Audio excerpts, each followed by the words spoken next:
Hello, Botswana Church of Christ. It's been a while. Hope you're doing well.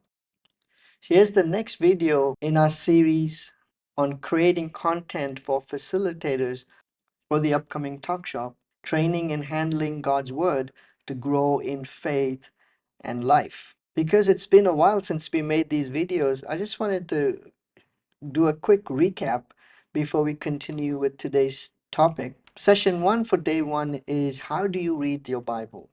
And the hope is we can have some good community discussions and break up into groups of two, no more than three, and to really ask that question, how do people read their Bibles? And this is an opportunity for you to come up with some great questions that's relevant locally, in perhaps even your local language and local context. And the whole idea is to get a baseline. How do you read your Bible? How do you interpret the Bible? What have you found helpful? Where do you get stuck? And those kinds of questions that can help to know where the community is in its reading of scripture. And the community could include both, of course, the church members, but also friends, family. I think it would be an interesting and hopefully insightful conversation. Session two is what are we supposed to get out of our Bibles? And you can watch the videos that have already been made. And if you remember, we talked about the holistic approach to the Bible, the connect, challenge, change in our up, in, and out relationship, or 3C and 3D. In session three, we're going to then switch gears to talk about ourselves, like knowing ourselves and what do we bring to the Bible. Again, if you remember the session on Know Yourself, we looked at the iceberg and we noticed how there are things on the surface of the iceberg, but then there's stuff happening beneath the icebergs. And we talked about presuppositions and examining our presuppositions. And that kind of took us to video on presuppositions. And we looked at this quotation from this book, Introduction to Biblical Interpretation. No one interprets anything without a set of underlying assumptions. When we presume to explain the meaning of the Bible, we do so with a set of preconceived ideas or presuppositions. These presuppositions may be examined and stated, simply embraced unconsciously, or in some combination. And so we looked at the five presuppositions that we are making when we approach the Bible. The first is the Bible is both a divine and a human book. And we did the video last time. I know it's been a while, but you can check it out and watch it.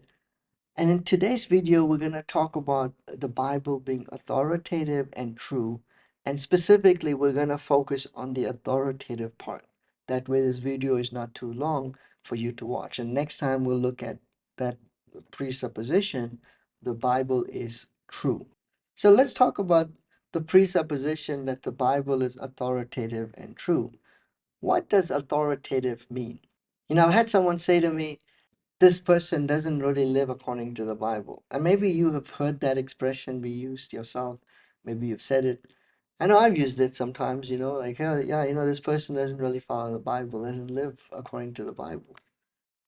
Well, what does that mean? When the person said it to me, I realized, wait a minute, that's not such a simple statement. Actually, you need to think about it.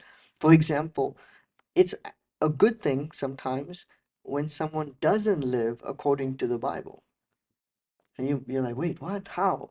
Well, think about David, for example. David's adultery with Bathsheba. Well, that's a good thing if men do not commit adultery and murder husbands of people that they've committed adultery with. So when someone says they don't live according to the Bible, well, that's actually a good thing to not live according to some parts of the Bible.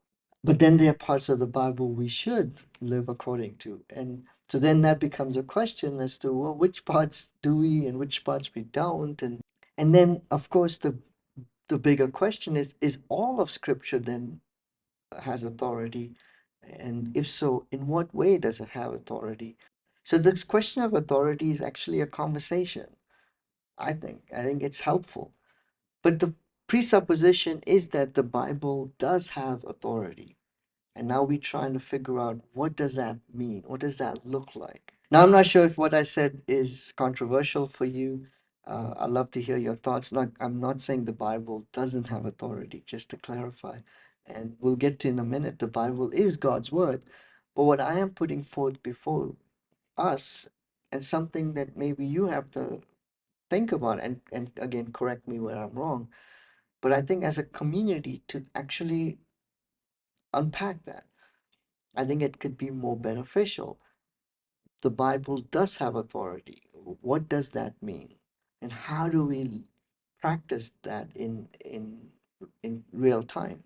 As opposed to just making that statement, the Bible has authority, but without really considering what that means.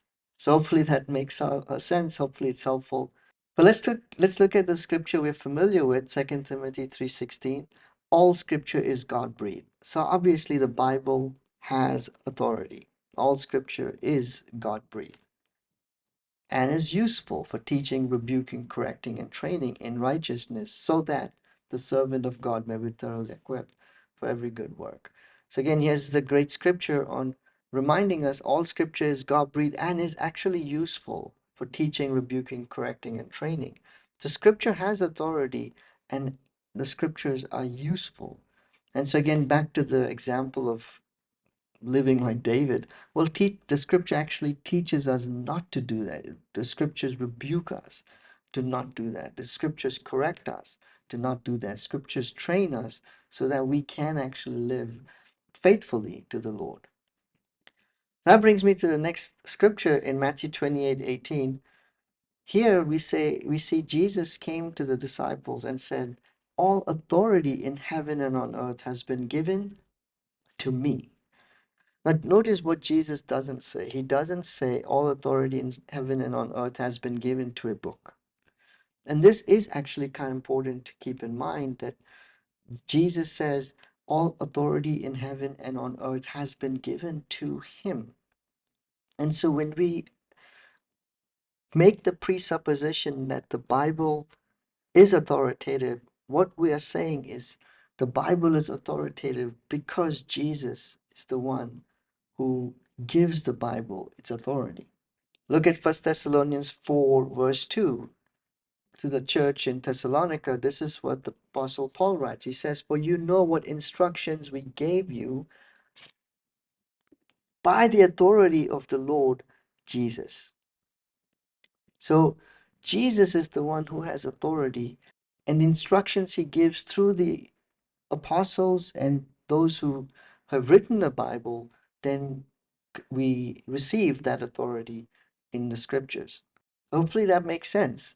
The authority is in the Lord Jesus Christ, and the book we receive is a result of his authority. And the last time we looked at covenant making and how after covenant is made, there's a written document. And it's the similar thing, that Jesus has authority and we get the text, the scriptures, as a result of his authority. So this is a presupposition we are making as a community.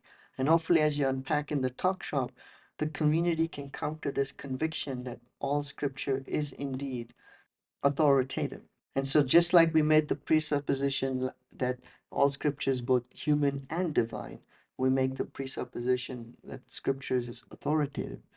In the next video, we're going to unpack true, that all scripture is true. What do we mean by that? And in what sense is scripture true? Hopefully you found this video helpful. As you're preparing to facilitate the talk shop, the hope is for us to deepen our convictions in scripture and to really pray and ask the Holy Spirit's insight in knowing, what does that mean that the Bible is God's word? What does it mean the Bible is authoritative? What does it mean the Bible is true? And then as we set these presuppositions before the community then embraces these presuppositions. And so it's not just the fact that these are sort of, it's like, think of mission statements at companies. You have a mission statement and it's even like plastered all through the office and whatnot. But no one really knows what it is, or more importantly, no one even practices it.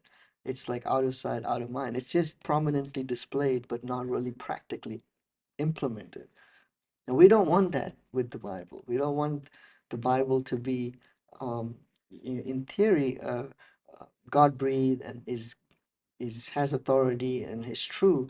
But when it comes to the communal life, the practice, it's really not really intersecting with the communal life.